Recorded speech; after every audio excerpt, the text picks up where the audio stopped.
I wish I had not waited 14 years. Somebody said if you want to lose something, lose money. You can get that back. 8 out of 10 millionaires have been financially bankrupt. Walt Disney filed bankruptcy 7 times and had 2 nervous breakdowns. But don't lose time. There were 14 years I sat on the sideline. 14 years I said, I don't have an investor in me like Tony Robbins. 14 years that said, I don't have an MBA or a PhD, and I can't compete with these guys. I have the complexion of rejection. 14 years I silenced myself. Wow. And so I regret that, because there are some people that maybe if they'd heard my voice, they would not have turned to drugs. If they'd heard my voice, their lives would have taken a different direction. And I can't get those 14 years back. That haunts me, and I think that drives me when I speak with such energy. I'm trying to make up for that time, but I can't. You don't achieve worthwhile goals quickly or easily. They take time. They take struggle. They take relentless pursuit day in and day out. That's what it takes. But also, things don't usually fall apart quickly either. At least at first. It's a slow process. A little slip here, a little setback over there, a little wearing down of discipline and will over time. That's the thing. Success and failure are generally slow processes. Either slowly building things up or gradually tearing them down. And that's why I say you've got to pay attention. You have to watch. You have to watch every single second. Because those seconds, they turn into minutes. And minutes turn into hours. And hours turn into days. And days turn into years. And so, that second that just went by, that counted. And so did that second. And so did that one. And in those precious seconds, you were either building or you were decaying. You were either gaining ground or you were losing ground in that second. And in every second. Every second counts. So make every second count. Should be afraid of taking risks and pursuing something meaningful. But you should be more afraid of staying where you are if it's making you miserable. It's like the first thing you want to do is dispense with the idea that you get to have any permanent security outside of your ability to contend and adapt. It's the same issue with children. It's like you're paying a price by sitting there being miserable. And you might say, well, the devil I know is better than the one I don't. It's like, don't be so sure of that. The clock is ticking. Yeah, and if you're miserable in your job now and you change nothing, in 5 years you'll be much more miserable and you'll be a lot older. It's a luxury to pursue what makes you happy. It's a moral obligation to pursue what you find meaningful. And that doesn't mean it's easy. You know, if you take people, and I've told you this, and you expose them voluntarily to things that they are avoiding and are afraid of, you know, that they know they need to overcome in order to meet their goals, their self-defined goals. If you can teach people to stand up in the face of the things they're afraid of, they get stronger.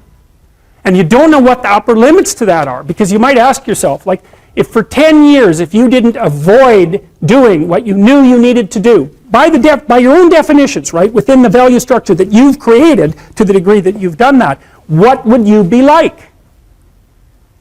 Well, you know, there are remarkable people who come into the world from time to time, and there are people who do find out over decades-long periods what they could be like if they were who they were, if they spoke their being forward.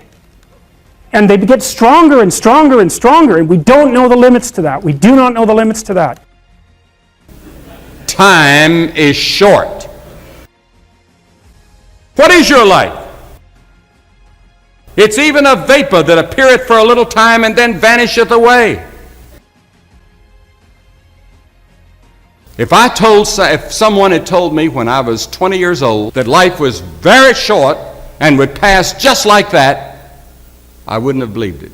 And if I tell you that, you don't believe it either. I cannot get young people to understand how brief life is, how quickly it passes.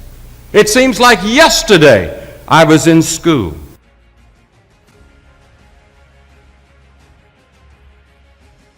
Every one of us here has been given the same amount of time in a day. 1,440 minutes a day, 168 hours per week. The days of our years are 60 years and 10. And if by reason of strength they are 80 years, yet is their strength labor and sorrow, for it is soon cut off, and we are passed away and cut off. 70 years God allows us. And it's interesting to me, with all of our medical science, we've never passed that magic mark. The average American male today lives 70 years and 4 months. The average female, 73 years and 6 months. More people live to be 70, but the average age of an American is still 70 as taught in the Scriptures. Now, 70 years God allows us. So let's think a moment. What do we do with those 70 years? The first 15 are spent in childhood, and then 20 years we sleep. And then the last 5 years, physical limitations are curtailing your activities. They haven't curtailed mine yet, but my 5th year till 70 starts next year. Only 30 years left, and part of that time must be spent in eating meals, working, and figuring out your income tax, things like that.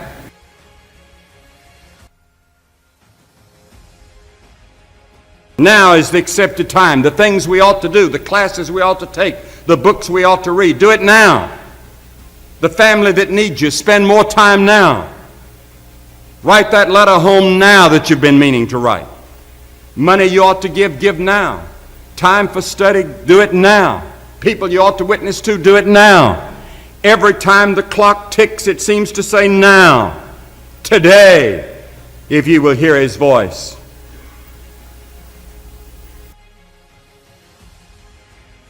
There is the category of problems in life, and it ain't going anywhere. And so the question is, can you deal with the whole category at the same time? That's the thing. That's how to be in the world, is to deal with that category all at the same time. And so how did human beings, what did they come up with as a solution? And that's so cool too, because the solution they come up with not only was the heroism that allows you to approach what you're terrified by and what you find offensive and to learn from it, but also the idea of sacrifice, and that was played out by cultures everywhere, including human sacrifice. And you think, what the hell was up with those crazy bastards so long ago? They were sacrificing to gods all the time. What kind of clueless behavior was that? Burn something and please God. Burn something valuable and please God. It's like, what was with them? What were they thinking? Well, they weren't stupid, those people. If they were stupid, we wouldn't be here. They were not stupid, and believe me, they lived under a lot harsher conditions than we do. So those were some tough people, man. You know, back then you'd last about 15 minutes, and so you don't want to be thinking of your ancestors as stupid. Like, there's no real evidence that we're much different cognitively than we were 150,000 years ago. So anyways, sacrifice. What does that mean, sacrifice? Well, it's a discovery, man. It's the discovery of the future. It's like the future is actually the place where there is threat. And it's always going to be there. So what do? You make sacrifices in the present so that the future is better